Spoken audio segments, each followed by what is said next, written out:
Let's begin in the name of God, the most compassionate, the most merciful. Bismillah ar-Rahman ar-Rahim. Unfortunately, in today's world, many people feel that the covering of a woman is somehow antiquated or somehow repressive of women. And for those women who cover and feel that by doing so, they are carrying themselves with modesty and with dignity, and yet, even while covered, excelling in education, excelling in various professions, they are very much part of the modern world. And unfortunately, in today's world, in many Western societies, there's this sense that in order to fully be part of modernity, of liberalism, of progressivism, the women from the Muslim community need to shed their veils and need to express their progressive ideas by unshackling themselves from these archaic notions of modesty.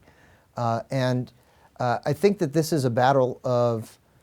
not ideas, but a battle of symbolisms. And I think that there is a powerful argument to be made that the symbolism of modesty for women is a symbolism of dignity for women and a symbolism of empowerment for women, because then they are forcing society to look at them not for their physique, not for their physical attributes, but for what they contribute to society, for their intellects, and for their character. The Muslim Ummah today has been cut off from our heritage. And in our heritage, we find not only tremendous works of philosophy and theology and law, but we also find amongst them authors who were women, who produced important works in those fields. And so we find ourselves in a dilemma today that we're cut off from our roots to a large extent, and when we try and reconnect, we oftentimes gloss over or are unaware of the tremendous contribution that women scholars have made to a variety of different fields in Islamic studies over the last several centuries. It behooves us as a community to not only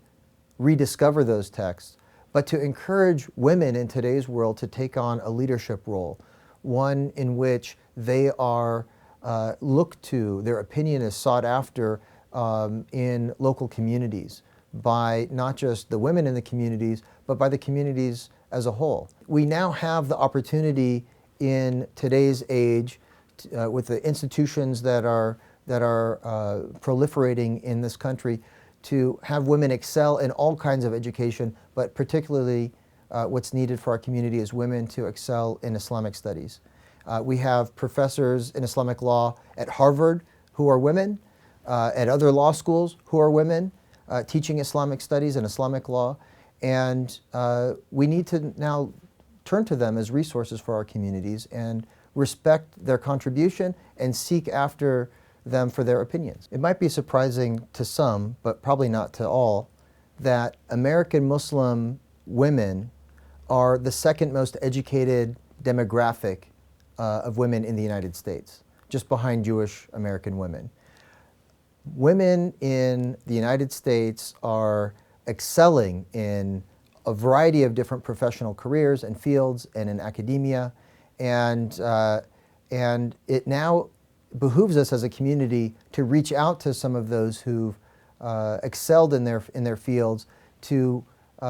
serve our community as resources, to look to them for their contributions that they can make in educating our community as a whole, not just the women in our community, but the community at large.